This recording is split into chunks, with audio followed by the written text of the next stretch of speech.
충성되고 지혜 있는 종이 되어 라고 하는 말씀의 제목으로 하나님께서 주시는 말씀의 은혜를 증거하고자 합니다. 지난 한 주간 동안에는 봄 날씨가 완연하게 느껴져서 한 주간 내내 기분이 참 좋았던 것 같습니다. 저희 기분을 더 화창하게 만든 것이 있었습니다. 겨우내 꽃이 다 시들어서 죽은 줄로만 알았던 꽃화분 하나가 있는데 아내가 포기하지 않고 정성을 들여서 날마다 물을 주고 햇볕도 쏘여주었습니다. 그러면서 서서히 꽃망울이 피어오르더니 지난 주간에는 세 개의 꽃망울에서 동시에 꽃이 활짝 피었습니다. 그 느낌이 너무나도 신기하고 참 좋았습니다. 화원에서 이미 다 피어있는 꽃을 돈을 주고 사는 것하고는 전혀 다른 기분이었습니다. 그 느낌이 너무 좋아서였는지요? 평소에는 무관심하게 지나가던 길거리에 핀 꽃들이 저에게 새롭게 다가왔습니다. 그러면서 주님이 영적으로 주시는 마음의 그 깨달음이 한 가지가 있었습니다. 그것은 성경에 기록된 충성된 종에 대한 말씀입니다. 사실 저는 겨우내 시들어서 앙상하게 변해버린 꽃을 보면서 이미 죽은 줄로만 알고 포기하고 있었습니다. 그런데 아내의 돌봄을 받기는 한 것이지만 꽃이 생명을 가지고 다시 핀 모습을 보면서 말 못하는 식물이라고 할지라도 자기가 해야 되는 일에 최선을 다한 충성된 종에 대한 말씀이 마음에 뜨겁게 다가왔습니다. 그러면서 지금 이 약한 시대를 살아가면서 주님이 오시는 그 마지막 재림의 날까지 믿음으로 올곧하게 서 있을 수 있는 사람이 누구일까 깊이 생각해 보지 않을 수가 없게 되었습니다. 우리는 추상적으로 단지 믿음만 좋으면 되지, 믿음만 좋으면 재림 때까지 우리는 잘 버틸 수 있을 거야 라고 생각할지 모르겠습니다. 그런데 이 세상에서 믿음이 좋다는 말만큼 지극히 주관적인 말이 또 없습니다. 여러분, 믿음이 정말 좋다고 해도 늘 거짓말이 익숙해서 살아가는 사람들이 참 많습니다. 남들을 속이고 늘 거짓되이 진실되지 않게 살아가는 사람들이 많습니다. 그리고 심지가 곧지 못해서 하나님이 맡겨주신 일에도 집중하지 못하고 이 일, 저 일, 여러 가지 일들을 반복하면서 그냥 시간을 흘려내려보내는 사람들이 참 많습니다. 그래서 우리는 단지 믿음만 좋다고 해서 말할 게 아니라 어떤 사람이 주님이 오시는 마지막 날까지 주님이 맡기신 일들을 성실하게 행하며 주님을 맞이할 수 있을까라고 하는 이 질문에 대해서 우리는 진지하게 생각해 봐야 됩니다. 오늘 여러분들과 함께 살펴보게 될 마태복음 24장에서는 예수님께서 제자들에게 앞으로 일어나게 될 예루살렘 멸망에 대해서 말씀하고 계십니다. 인류가 곧 멸망하게 될 거라고 하는 두려움은요, 현대를 살아가고 있는 지금 저와 여러분들도 가지고 있는 마음입니다. 그런데 예수님 당시에는 그것이 예루살렘 성전 멸망을 기점으로 세상에 종말이 올 것임을 사람들은 믿고 있었습니다. 그런데 현대를 살아가고 있는 지금은요, 지구 온난화로 인하여서 이상 기온들이 세계 곳곳에 나타나 비단 종말에 대한 믿음을 꼭 가지고 있지 않다고 하더라도 세상의 마지막 날이 가까이 왔음을 몸으로 체감하면서 살아가고 있습니다. 올해 기상학자들은 인도의 기온이 무려 50도를 넘나들게 될 것이라고 경고하고 있습니다. 그로 인하여서 멸사병으로 죽는 사람들의 숫자가 증가할 것이라고 경고합니다. 그런데 전 세계 모든 나라들이 두려워하고 있는 것은 인도를 기점으로 시작된 폭염의 재앙이 산발적으로 어느 대륙에서 어느 국가에서 일어날지 예측할 수가 없기 때문입니다. 거기에다가 러시아와 우크라이나 전쟁으로 인하여서 곡물값이 지금 천정부지로 올라가고 있고 핵 전쟁의 위기까지 겹쳐서 이젠 더 이상 승자가 없는 지구 종말로 치닫고 있다라고 하는 것을 세계 모든 사람들이 경고의 메시지를 듣고 있습니다. 예수님께서 제자들에게 마지막 종말의 때에서 말씀하셨던 때도 마찬가지였습니다. 그 날과 그때는 아무도 알지 못하니 너희는 항상 깨어 있으라고 말씀하셨습니다. 본문 44절 말씀입니다. 이러므로 너희도 예비하고 있으라. 생각하지 않은 때에 인자가 오리라 라고 말씀하셨습니다. 그런데 주님이 하신 말씀처럼 마지막 때에 예비할 수 있는 사람이 또한 누구인지에 대해서, 또한 어떤 사람이 준비할 수 있는지에 대해서도 이어서 주님이 말씀하셨습니다. 말씀하시기를 충성되고 지혜 있는 종과 악한 종에 대해서 비유로 말씀하셨습니다. 그러므로 마지막 종말의 때까지 누가 믿음으로 남은 자로 서 있게 될 것인가? 이 질문에 대한 답은요, 주님이 하신 말씀 속에서 한마디로 찾아볼 수 있습니다. 그는 지혜롭고 충성된 자임을 알 수 있습니다. 지혜롭고 충성된 사람은 단순히 믿음이 좋은 사람을 가리키는 것이 아닙니다. 충성되다라고 하는 말은요, 신실하다 또는 주인 앞에 믿을만 하다라고 하는 뜻입니다. 우리가 신실하신 하나님이라고 할 때 그 의미는 믿을 만한 분, 신뢰할 만한 분이라고 하는 의미입니다. 사람들은 세상의 성공에 대한 관심이 참 많습니다. 하지만 성경은 그렇지 않습니다. 성경에서는 충성과 지혜로움, 성실함에 대해서 강조합니다. 왜냐하면 세상이 마지막 끝날 때까지 주님의 말씀을 기억하고 말씀을 가슴에 붙잡고 주님이 맡기신 일에도 성실하며 충성을 다하며 일할 수 있는 사람이 바로 지혜로운 사람, 충성스러운 사람, 성실한 사람이기 때문에 그렇습니다. 예수님의 성품과 참 많이 닮았다고 하는 요셉을 함께 생각해 보기를 원합니다. 요셉은 야곱의 11번째 아들로 태어났습니다. 그리고 야곱이 정말로 사랑했던 라헬의 첫 번째 아들이었기 때문에 다른 형제들 중에서도 얼마나 많은 사랑을 받고 자라났는지 모릅니다. 그렇게 부족함 없이 자라났던 요셉이었는데 형들의 미움을 받고서 노예로 팔리게 됩니다. 그때 요셉이 겪었을 정신적인 충격은 이루 말할 수 없이 컸을 것입니다. 사람이 짐승처럼 노예로 팔려간 것이죠. 그런데 그때 감히 요셉에게 하나님을 잘 믿으라고, 너가 노예로 팔려가고 있는 그 상황 가운데서도 하나님을 끝까지 붙잡고 있으라고 권면해 줄 수 있는 사람이 감히 누가 있었겠습니까? 노예로 팔려가는 사람, 노예로 그렇게 어려움을 당하고 정신적인 충격이 너무나도 컸을 요셉에게 그것도 하나님을 잘 믿으라고 권면할 수 있었던 사람은 아무도 없었을 것입니다. 그런데 요셉이 하나님께 마지막까지 크게 쓰임받을 수 있었던 배경이요, 바로 그 노예로 있었던 그 상황 안에서 요셉이 모든 일에 성실했고 충성했기 때문이라는 것을 우리는 다 알고 있습니다. 예수님은 마지막 시대에 깨어있는 자에 대한 모습으로 충성되고 지혜 있는 종을 말씀하셨습니다. 계속해서 45절과 46절에서 주님이 이렇게 말씀하셨습니다. 충성되고 지혜 있는 종이 되어 주인에게 그 집 사람들을 맡아 때를 따라 양식을 나눠줄 자가 누구냐? 주인이 올 때에 그 종이 이렇게 하는 것을 보면 그 종이 복이 있으리라 라고 말씀하셨습니다. 지난 금요일에 우리 류영재 권사님이 법인장으로 계시는 CS 윈드 제2차 공장 준공식에 다녀왔습니다. 하나님이 저에게 목회자의 사명과 특별히 기자로서의 일도 함께 감당할 수 있도록 길을 열어주셔서 그날에는 제가 목회자가 아니라 기자로서의 신분을 가지고 준공식에 참석을 했습니다. 그런데 마음은 목자의 마음을 가지고 우리 권사님을 축복해드리기 위해서 발걸음이 닿는 순간부터 모든 곳을 지날 때마다 주님께 축복 기도 드렸습니다. 하나님, CS 윈드 이 기업을 축복합니다. 아무도 올 수 없었던 터키 이 땅, 그리고 아무도 오려고 하지 않았던 터키 이 땅 위에 착하고 충성된 주님의 일꾼 우리 류영재 권사님을 이곳에 보내주셔서 기업 위에도 복이 되게 해주시고 이 기업에서 일하는 모든 터키 노동자들 그들 가정 가운데도 복이 되게 해주시오니 감사와 하나님께만 영광을 올려드립니다.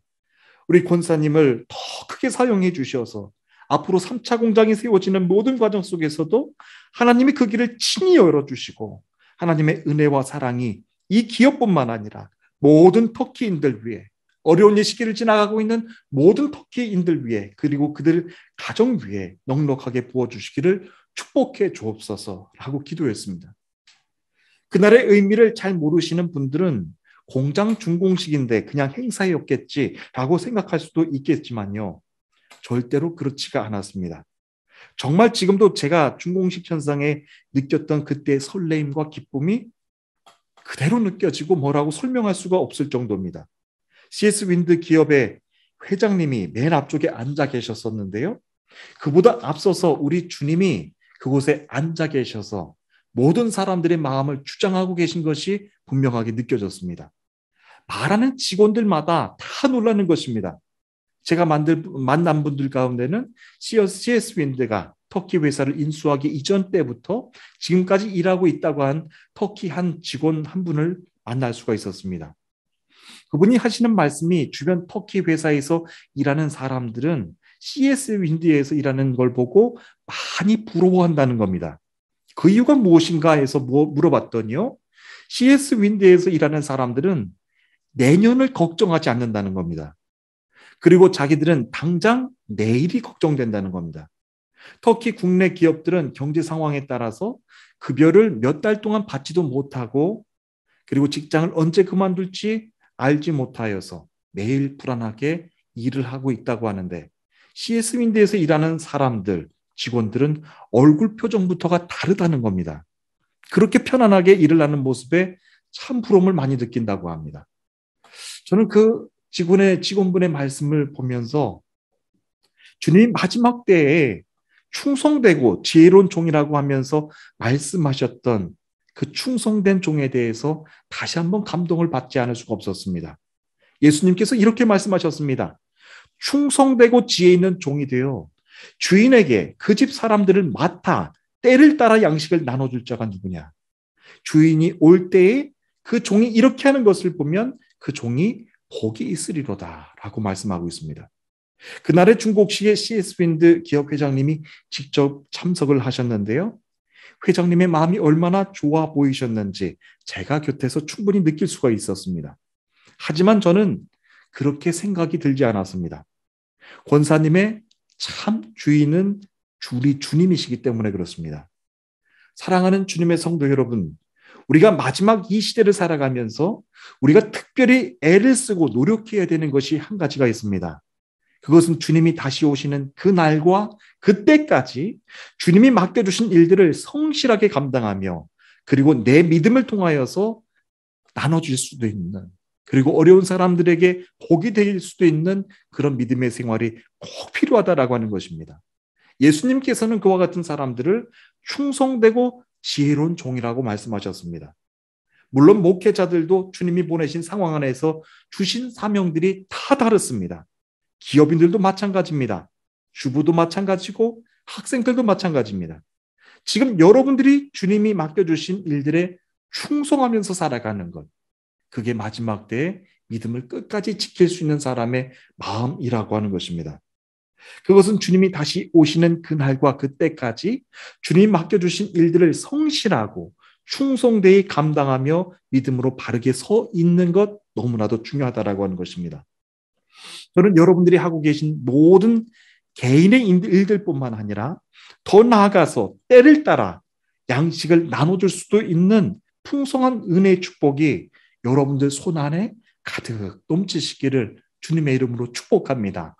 정말로 마지막 때에 우리가 믿음으로 붙잡고 살아야 될 것, 내 믿음만 보이지 않는 것만 믿고 그냥 자부하면서 살아가는 것 아닙니다.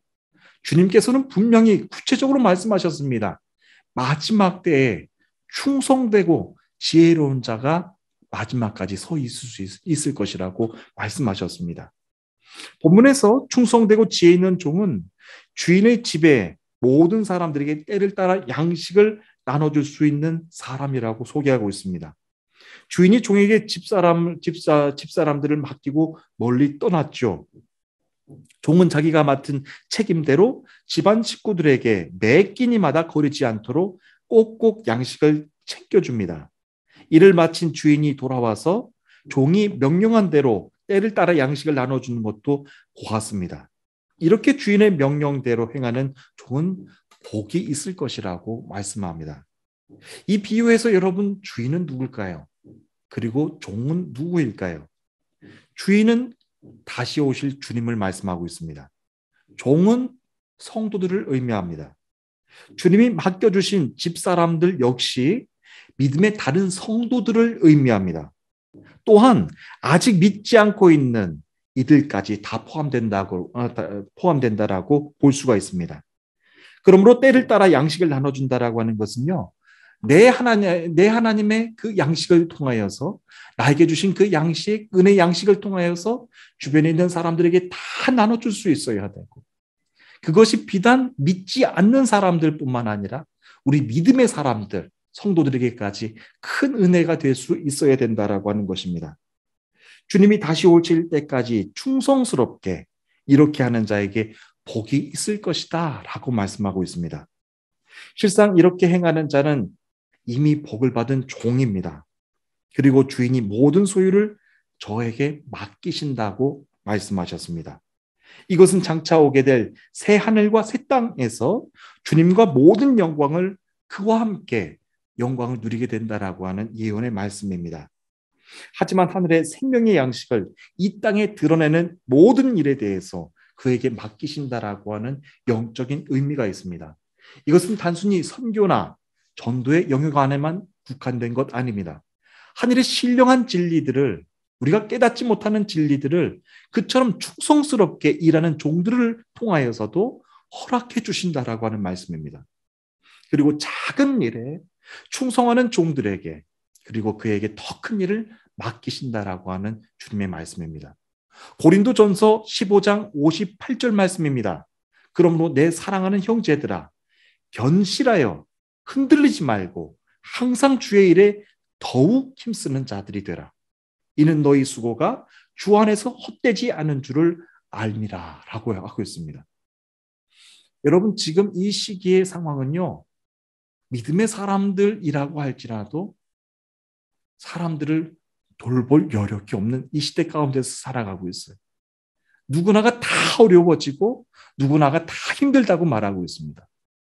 그러나 여러분, 출애굽의 과정은 그 시작을 열게 했던 요셉을 한번 생각해 보십시오. 그 당시만큼 곡식이 흉년이었던 때가 없었지 않습니까? 요셉은 더군다나 노예로 팔려가지 않았습니까? 요셉이야말로 정말로 힘들고 고통받는 그런 상황 가운데 있었는데 하나님께서 작은 일에 충성하는 그를 높여주셨고 그를 통하여서 나눠줄 수 있는 큰 사람이 되게 해주셨다라고 하는 것입니다. 하나님의 은혜와 사랑은요, 믿음의 사람들만 향하고 계신 것 아닙니다.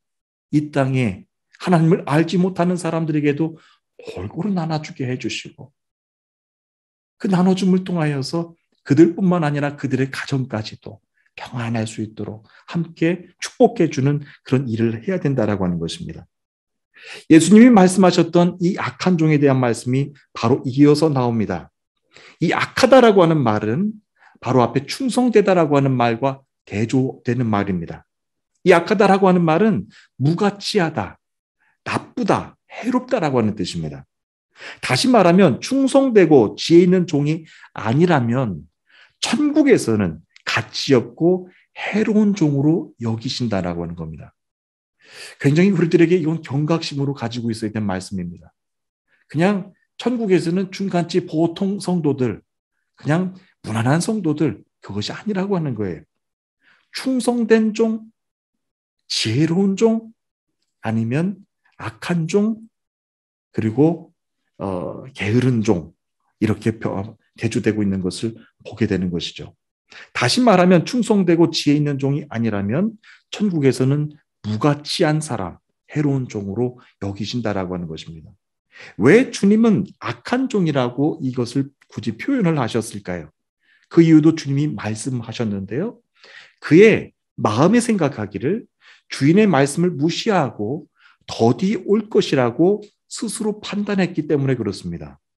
이는 마치 태초에 하나님께서 천지를 창조하셨을 때 아담과 하와가 사탄의 말에 넘어갔던 그 유혹의 그 모습과 굉장히 흡사합니다. 그냥 나름대로 하나님의 말씀을 하나님께서 더디오실 거예요. 아니야. 하나님께서 지혜와 명철함을 주신다 그랬지. 너희의 눈이 밝아진다라고 할 거야. 사탄은 계속해서 하나님의 말씀과 반대되는 말, 비슷하면서 달콤한 말로 우리들을 유혹하지만 그 유혹의 말을 듣고 넘어가는 자는 곧 무가치한 종, 나쁜 종, 해로운 종으로 그의 삶을 살아가게 된다라고 하는 것입니다. 예수님께서 이 두 가지 종의 비유를 바로 이어서 강조해서 말씀하셨습니다. 예수님이 말씀하셨던 악한 종에 대해서 두 번째로 우리가 알 수 있는 것은요. 악한 종은 그저 하나님의 때만 무시하는 사람이 아니라 동무들을 때리고 술 친구들로 더불어 먹고 마시는 것을 의미합니다.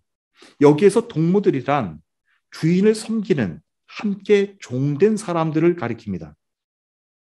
그런데 동료들끼리 서로 때린다라고 하는 것이죠. 그리고 술 친구들로 더불어 먹고 마신다라는 것입니다. 한글 성경에서는 이것을 술 친구라고 번역을 했는데요. 원래 의미는 그렇지 않습니다. 원래 의미는 취할 때까지 마신다. 취하도록 마신다라고 하는 의미입니다. 하나님은 우리가 마지막 때를 살아갈 때 우리 믿음의 사람들이 하나님의 말씀에 집중하지 못하고 하나님의 말씀에 성실하지 못하고 충성되이 살아가지 못한다고 한다면은 우리도 여전히 술 친구와 함께 더불어 취하도록 마시며 살아가는 이 시대 가운데 섞여 살아갈 수밖에 없다라고 하는 말씀을 경고하시는 말씀입니다. 말씀에 정말로 깨어 있어야 됩니다. 하나님의 그 어떤 말씀에도 우리는 소홀히 여겨서는 안 됩니다. 하나님은 우리가 마지막 때를 살아갈 때 하나님 나라 백성답게 살아가기를 원하십니다. 마지막 날에 주인이 종에게 맡기신 일들도 지혜롭게 관리했는지 주인이 기뻐하는 일에도 함께 영광을 누릴 자리에 이 사람이 자격이 있는지 날마다 확인해 보신다라고 하는 겁니다. 문제는요, 내가 세상 나라에서 살아갈 때는 굳이 하나님 나라에서 하나님 나라 백성들답게 살아갔던 영적으로 날마다 기뻐하면서 살 필요가 없다는데 우리는 익숙해져 간다라고 하는 것입니다. 이것은 굉장한 큰 문제입니다. 제가 터키에서 살면서 여러분 이것은 경험담입니다. 터키 남성들에게 조금 약해 보인다라고 하는 모습이 있다라고 저의 가까운 지인이 말해줘서 제가 알게 된 것이 있습니다. 그것은 제가 터키인들을 만날 때마다 먼저 그들에게 인사를 하고 불편한 일이 있어도 항상 웃는 얼굴로 보여주었기 때문이라고 그 옆에 지인은 말해 주었습니다. 제가 한국에서 목회할 때요. 성도들을 향해서 웃는 얼굴로 인사해 드리는 것이 습관이 되었던지 터키에 와서도 똑같은 모습으로 그렇게 사람들을 대하고 있어 왔던 것 같습니다. 저는 그렇게 하는 것이 친절이라고 생각을 했고 누구를 만나도 그것이 예절이라고 생각을 했습니다. 그런데 가까운 터키 지인이 말해주기를 터키 남성들은 문화적으로 먼저 웃고 그리고 마치 기쁜 일이 없어도 있는 것처럼 날마다 그렇게 웃으면서 기뻐하면서 살아가는 것을 아주 어색하게 여기고 그를 또한 약한 사람으로 여긴다는 것입니다. 그리고 그렇게 먼저 웃고 기쁜 일이 있는 것처럼 살아가는 사람들을 친절하게 대하며 살아가는 사람들한테는 오히려 약한 이미지로 보여줘서 그렇게 하지 말라고 저에게 조언해 주었습니다. 그래서 터키 남성들을 대할 때는 항상 인상을 먼저 쓰고 인상을 조금 쓰고 가급적이면 많이 웃음도 보이지 말고 그냥 인상을 조금 쓰라고 저에게 조언을 해 주었습니다. 처음엔 그분의 말이 참 우습게 들렸는데요. 어느 순간부터 보니까 제가 정말로 인상을 쓰고 있는 모습이 보여지더라고요. 그리고 항상 인상을 쓰고 다른 사람들한테 약한 모습을 보이지 않기 위해서 항상 무게 있는 모습을 이렇게 보이려고 이렇게 공격적인 인상을 하고 있는 모습을 제가 볼 수 있게 됐습니다. 여러분, 제가 드리고 싶은 말씀이 이것입니다. 저는 그것이 아무것도 아닌 줄 알았는데 오늘 설교 말씀을 준비하면서 깨닫게 된 것이 있습니다. 아, 이것이 세상 나라에서 살아가는 사람들과 하나님 나라의 기쁨을 소원하면서 하나님 나라의 기쁨을 간직하면서 살아가는 사람들의 큰 차이겠구나라고 하는 생각이 들었습니다. 여러분, 이스라엘 백성들이 애굽에서 노예 생활할 때 한번 생각해 보길 원합니다. 그들의 일상은 날마다 고된 노동이었고요. 분노하고 다투는 것이 일상이었습니다. 누가 누구를 배려하고 누가 누구를 보살피는 그런 삶은 없었습니다. 그런데 똑같은 백성들이 똑같은 일상을 보내고 있었는데 어느 순간부터인가 이스라엘 백성들의 입술에는 찬송이 시작되는 거예요. 날마다의 감사와 고백이 날마다의 그들의 일상이 되기 시작했다는 것입니다. 여러분, 언제부터 그 기점이 시작됐을까요? 이스라엘 백성들이 이 세상에서 살다가 여호와께서 하나님 나라의 백성으로 삼으신 그 다음부터 그들의 삶이 달라진 거예요. 사랑하는 주님의 성도 여러분, 여러분들은 여전히 세상 가운데 세상의 기쁨과는 하늘나라의 기쁨과는 상관없이 살아가고 계십니까? 아니면 세상에 살면서도 하나님 나라에서 주시는 기쁨을 소원하면서 갈망하면서 살아가고 있습니까? 다른 사람들에게 유약해 보여도요, 다른 사람들에게 약해 보인다고 하더라도요, 저는 이 말씀을 묵상하면서 다시 한번 소원이 되는 거예요. 아, 나는 세상 이 나라 사람들과는 다른 사람이구나. 하나님 나라에서는 기쁨이 일상인데, 하나님 나라에서는 누군가를 배려하고 누군가를 도와주고 배고픈 자들을 위하여서 채워주고 그렇게 하는 것이 일상인데, 나는 하나님 나라의 그 일상을 날마다 소원하면서 살아가야 되겠구나. 하나님 나라의 그 일상을 정말 소원하게 되는 그런 본문의 말씀이었습니다. 저는 오늘 말씀을 시작하면서 마지막 지금 이 시대를 살아가면서 누가 주님이 오시는 그때까지 남은 자로 서 있을 수 있을까요? 라고 하는 질문을 드렸습니다. 그런데 주님이 말씀하셨습니다. 충성된 자가 마지막 믿음의 자리에 서 있게 될 것이다 라고 하셨습니다. 그래서 하나님은 지금도 충성되고 지혜로운 종들을 찾고 계십니다. 주인에게 그 집 사람들을 맡아 때를 따라 양식을 나눠줄 수 있는 지혜로운 당신의 종들을 찾고 계신다는 것입니다. 저는 우리 모두가 예수님이 다시 오시는 그날 마지막 때까지 남은 자로 서 있을 수 있게 되기를 원합니다. 하지만 믿음은 절대로 추상적인 것 아닙니다. 내가 얼만큼 이 세상에서 살아가면서도 하나님 나라의 기쁨을 소원하면서 하나님 나라에서 그 넉넉함이 이 땅 모든 사람들에게도 나눠질 수 있도록 열심히 노력하면서 살아가고 있는지, 하나님은 그것을 한 문장으로 요약하셨습니다. 충성되고 지혜로운 종이라고 말씀하셨습니다. 저는 이제 여러분들이 한 주간 살아갈 동안에, 아니 여러분들 평생을 살아가시는 동안에 지혜롭고 충성된 종으로 사시기를, 그래서 정말로 주님이 마지막 재림 예수님으로 오시는 그날까지 충성된 그 성품을 가지고 날마다 성실할 수 있도록, 그리고 날마다 나보다 못한 사람들을 낮게 여기고 나눠줄 수 있는 그 마음의 여유로움이 여러분 모두에게 가득 넘치시기를 주님의 이름으로 축복합니다. 여러분들 강건하시길 바랍니다. 어려운 시기를 통하여서 하나님은 더 크게 여러분들을 사용해 주실 줄로 믿습니다. 기도하겠습니다.